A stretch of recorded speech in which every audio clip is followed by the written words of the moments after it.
a predição da libertação de Jerusalém, a oração de Ezequias, a profecia de Isaías sobre a queda de Senaqueribe. Então esse é o capítulo 19 do segundo livro dos Reis. Eu estou numa jornada nesse canal que é conseguir gravar todos os capítulos da Bíblia de Gênesis a Apocalipse. E eu já fiz isso para os seguintes livros: Gênesis, Êxodo, Levítico, Números, Deuteronômio, Josué, Juízes, Ruth, 1 Samuel, 2 Samuel, 1 Reis, e atualmente estou no segundo livro dos Reis. Também já gravei Apocalipse. Então vamos lá. Hoje a história trata sobre a predição da libertação de Jerusalém em relação a Senaqueribe, rei da Síria, a oração de Ezequias, que é o rei do reino do sul de Judá, né? E a profecia de Isaías sobre a queda de Senaqueribe. O profeta Isaías é contemporâneo, então, desse momento da história de Israel, de Ezequias e do ataque da Assíria de Senaqueribe, né? Contra Jerusalém. Inclusive tem um livro na Bíblia que leva esse nome, Isaías, justamente por ser deste profeta desse período. Ao ouvir o relato, o rei Ezequias, então vamos lá, a predição da libertação de Jerusalém. Ao ouvir o relato, o rei Ezequias, qual relato? O relato de que um militar do rei da Síria, de Senaqueribe, fez graves ameaças a Israel, né? A Israel não, a Judá. Ao ouvir o relato, o rei Ezequias rasgou as suas vestes, pôs roupas de luto e entrou no templo do Senhor. Ele enviou o administrador do palácio Eliaquim, o secretário Sebna e os sacerdotes principais, todos vestidos com pano de saco, ao profeta Isaías, filho de Amós.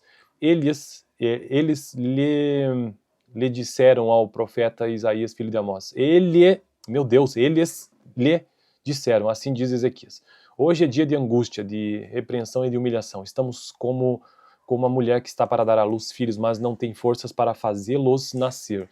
Talvez o Senhor, o seu Deus, ou teu Deus, ouça todas as palavras dos comandantes de campo, a quem o Senhor dele, o rei da Síria, enviou para zombar do Deus vivo, e que o Senhor, o teu Deus, o repreenda pelas palavras que ouviu. Portanto, suplica a Deus pelo remanescente que ainda sobrevive.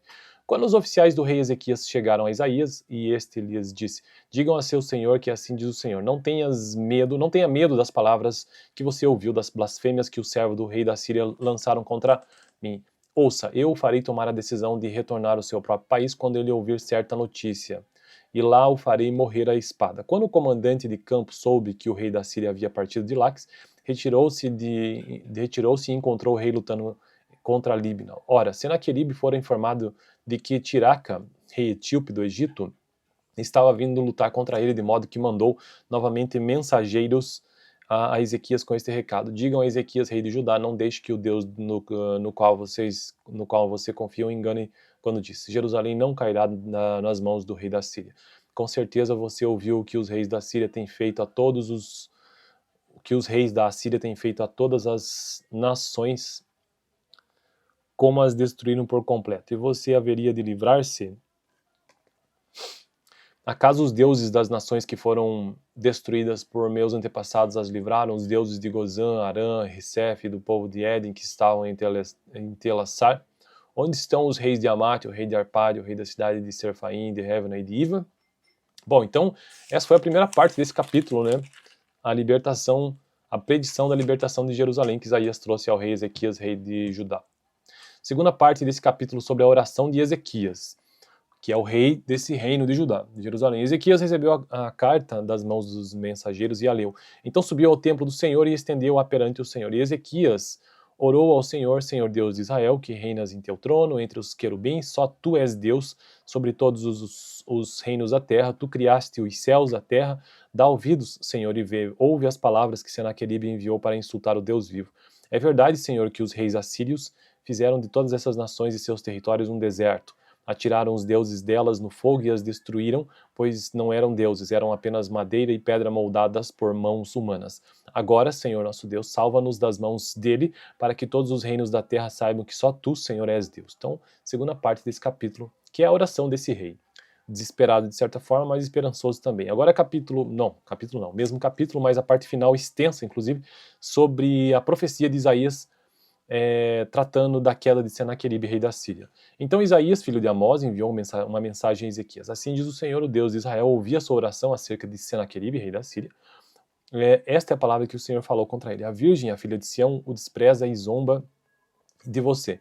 A filha de Jerusalém meneia a cabeça quando você foge, de quem você zombou e contra quem blasfemou, contra quem você levantou a voz e contra quem ergueu o seu olhar arrogante, contra o Santo de Israel. Assim você insultou o Senhor por meio de seus mensageiros e declarou: com carros sem conta subi aos pontos mais elevados e às inacessíveis alturas do Líbano. Derrubei os seus mais altos cedros, os seus melhores pinheiros, entrei em suas regiões mais remotas e nas suas mais densas florestas. Em terras estrangeiras cavei poços e bebi água com as solas de meus pés, sequei todos os rios do Egito. Você não percebe que há muito tempo eu já havia determinado tudo isso? Desde a antiguidade planejei o que agora faço acontecer, que você deixará cidades fortificadas em ruínas, seus habitantes sem forças desmaiam, desanimam-se, envergonhados são como pastagens, como brotos tenros e verdes como ervas no telhado, queimadas antes de crescer. Eu, porém, sei onde você está, sei quando você sai e quando retorna e como você se enfurece contra mim. Sim, contra mim você se enfureceu e o seu atrevimento chegou aos meus ouvidos. Por isso porei o meu anzol em seu nariz e o meu freio em sua boca e o farei voltar pelo caminho de onde veio. A você, Ezequias, darei este sinal. Neste ano vocês comerão do que crescer por si, no próximo que daquilo brotar, mas no terceiro ano semeiem e colham, plantem vinhas e comam seu fruto. Mais uma vez, o remanescente da tribo de Judá sobreviverá, lançará raízes na terra, e se encherão de frutos os seus ramos. De Jerusalém sairão sobreviventes, e um remanescente do monte Sião, o zelo do Senhor dos Exércitos o executará.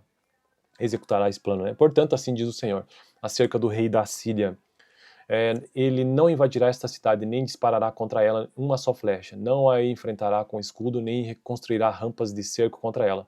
Pelo caminho por onde veio voltará, não invadirá esta cidade, declara o Senhor. Eu a defenderei e a salvarei por amor de mim mesmo e do meu servo Davi. Naquela noite o anjo do Senhor saiu e matou 185.000 homens no acampamento assírio. Quando o povo se levantou na manhã seguinte, o lugar estava repleto de cadáveres. Então Senaqueribe, rei da Síria, desmontou o acampamento e foi embora. Voltou para Nínive e lá ficou. Certo dia, quando ele estava adorando no templo do seu deus Ninroque, seus filhos Adrimeleque e Sarezer mataram-no a espada e fugiram para a terra de Ararat. Seu filho Esarhaddon foi o seu sucessor.